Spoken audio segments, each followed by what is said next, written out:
another week of Terrier News. I'm Catherine Barron. And I'm Samantha Gambino. We have all the latest on what's happening here and abroad, and Catherine has the top story.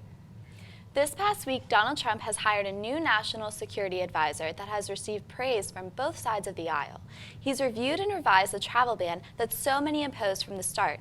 Although the same 7 countries are banned, those who have green cards and dual citizenship in the 7 countries are now permitted into the country. Because of how unsettled many Americans were after the first version of the ban, the administration is seeking to prevent panic. Last week, North Korean leader Kim Jong-un's half-brother was poisoned to death and potentially murdered. 2 female suspects were picked up, one of which in custody said she thought the whole thing was a joke for TV, and the other woman who was wearing the infamous LOL shirt. It's not confirmed if Kim Jong-un ordered the assassination himself, but it's not ruled out. This ongoing investigation calls for concerns with very few allies of North Korea, such as China and Malaysia, where the assassination happened. This unravels, there will be more clarity on the incident. Next Monday, there will be a study abroad fair in the Callahan Center from 9 to 12. Students who are looking to further their education abroad can find more information and find out what organization offers the best deal for them. After studying abroad last semester, I highly recommend it. And this coming Tuesday, as a part of the senior lecture series here at St. Francis College, we are welcoming Professor Arnold Spar and other members of the Catholic Workers to talk about Catholic Left's campaign against the Vietnam War.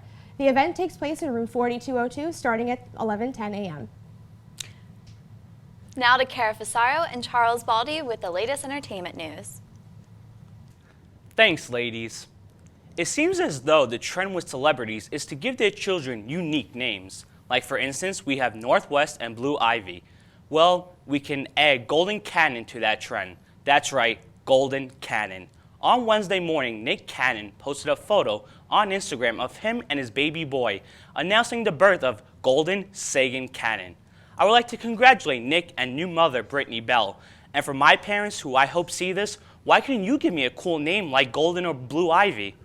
2017 has been full of memes thus far, like Danielle Bergoli, the Cash Me Outside girl, the Drew Scanlon reaction, also known as the gif of the man blinking in confusion, Roll Safe, also known as the man pointing to his temple smirking, at Salt Bay, and another recent one that happens to be one of my favorites is the realization that John Legend looks like the cartoon Arthur.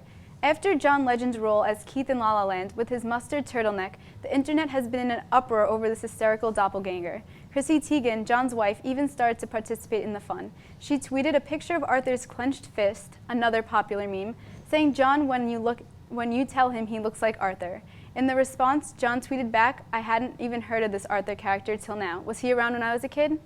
So, Charlie, what are some of your favorite memes? Well, obviously, I like the guy who, points to his temple because I'm a character. So whenever somebody tries to, come at me with something, I'm just like, all right. And I also like the Arthur meme because I posted it on my own personal Twitter, making it a joke, and the tweet blew up. And went viral. I know. So I got almost 500 retweets. I got over 500 favorites. So I guess I have to put one of those as my favorite.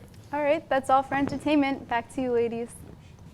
Thanks, you two. Now to Matt Conklin with sports. Thanks, guys. I'm here in the newsroom, and Samantha, you spoke about it last week. Men's basketball got dominated in the Battle of Brooklyn against LIU. Your final score in that game was 82-45 in favor of the Blackbirds. And after another loss to Wagner College on February 18th, the Terriers fell to 4-25 on the season. That's 4 wins, 25 losses. The team has just one senior, guard Eunice Hopkinson, and the team's a far cry from the team that came within 1 game of the NCAA tournament just 2 years ago. And the losing does not end there. Women's hoops fell to 7-20 on the year after a loss to LIU this past week. Women's tennis, 0-8. Women's swimming and diving, 2-7. Women's water polo started their season 0-2. Men's tennis is 3-6. In fact, there's only one winning SFC team right now, and that's men's swimming and diving, who are at 4-2. And you heard me mention men's tennis. Earlier today, I was outside the men's locker room where I caught up with men's tennis captain, freshman Tim Cicere, to get his thoughts on the state of SFC athletics. So Tim, as a fellow SFC athlete and as a captain, how do you feel about the poor performance of the men's and women's basketball teams this season? Well, Matt, I wouldn't consider it a poor performance from either team.